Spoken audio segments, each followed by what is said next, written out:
नमस्कार दोस्तों, आप सभी का हमारे ब्लॉग पर स्वागत है। आज हम आपको एक गद्दार नौकर की कहानी सुनाने जा रहे हैं। ए की मात्रा कहानी को पूरा जरूर सुनिएगा। एक गद्दार नौकर की कहानी। किसी गांव में मोहन और सोहन नाम के दो दोस्त रहते थे।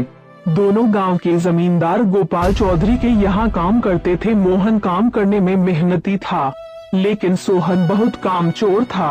दोनों सुबह अपने अपने बैल को खेत में लेकर जाते और मोहन दिन भर खेत में काम करता और सोहन बगल में घाट के किनारे अपने बैल को एक खूंटे से बांध देता और दिन भर सोता।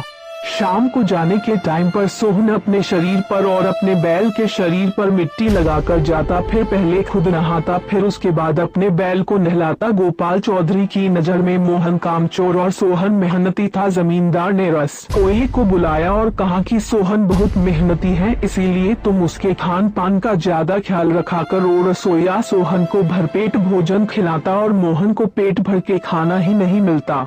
मोहन भगवान से बोला कि प्रभु, यह आपका कैसा इंसाफ है। जो दिन भर काम करता है उसे पेट भर खाना ही नहीं मिलता, और जो नहीं काम करता उसे भरपेट खाना मिलता है। सोहन को मोहन के ऊपर शक हो गया। उसने मोहन से कहा कि यदि जमींदार बाबू से तुमने मेरे बारे में कुछ कहा तो अच्छा नहीं होगा। मोहन डरते हुए बोला कि ठीक है, नहीं बताऊंगा। दिन भर की थकान की वजह से मोहन को रात भर अच्छी नींद आती, लेकिन दिन भर सोने की वजह से सोहन को बिल्कुल नींद नहीं आती। अगले दिन सोहन को देखकर जमींदार बोले कि क्या बात है सोहन, तुम्हारी आंखें लाल है क्या? तुम रात भर ठीक से सोए नहीं हो? सोहन बोला कि क्या करूं जमींदार साहब, मेरे घर में मच्छर बहुत लगते हैं, मच्छरों की वजह से रात भर मुझे नींद नहीं आई। जमींदार ने सोहन के लिए अपने घर में ही रहने का प्रबंध कर दिया।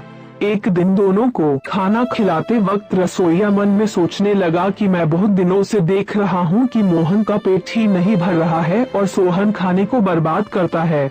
यह सोचकर वह जमींदार की पत्नी के गया और सारी कहानी उन्हें सुना डाली। जमींदार की पत्नी ने जमींदार से कहा कि आप कभी देखते ही नहीं है कि वो दोनों क्या काम कर रहे हैं। ए की मात्रा कभी कदार देख तो लिया करिए। जमींदार बोला, तुमने बात तो एकदम सही कही है, आज ही दोनों को जाकर देखता हूँ। जमींदार दोनों को देखने के लिए बिना बताए खेत की तरफ निकल गए। जमींदार ने देखा कि मोहन बहुत लगन से खेत में काम कर रहा है और सोहन नदी के किनारे आराम से सो रहा है। जमींदार को बहुत गुस्सा आया। वह बिना कुछ कहे अपने घर वापस लौट आया। शाम को जब दोनों जमींदार के घर पहुँचे तो जमींदार ने सोहन को बुलाया, कहा कि जल्दी हमारे कमरे में आओ। जमींदार ने सोहन से कहा कि सोहन, तुम एक नंबर के कामचोर हो, मैं तुम्हें अभी काम से निकालता हूँ। मोहन जमींदार के पैरों पर गिर गया और कहा कि मालिक, एक मौका और आप सोहन की मात्रा दे दीजिए। मुझे विश्वास है कि सोहन सारी कामचोरी छोड़ देगा। मोहन के कहने पर जमींदार ने सोहन को काम से नहीं निकाला और जमींदार ने मोहन को लिखा पढ़ी वाला काम दे दिया और सोहन काम चोरी छोड़कर पूरे ईमानदारी के साथ जमींदार के खेत में काम करने लगा। मोहन और सोहन की मित्रता पहले से ज्यादा मजबूत हो गई। दोस्तों, मैं आशा करता कि आप सभी को गद्दार नौकर की कहानी बहुत पसंद आई होगी। वीडियो को लाइक शेयर करना ना भूलें और दोस्तों, यह कहानी कैसी लगी मुझे कमेंट्स करके बताइएगा जरूर। और इस वीडियो को यूट्यूब चैनल पर देख रहे हैं तो मुझे फेसबुक पर भी फॉलो करें, और फेसबुक पर देख रहे हैं तो यूट्यूब चैनल को सब्सक्राइब करें जो डिस्क्रिप्शन में लिंक है। Thank for watching video.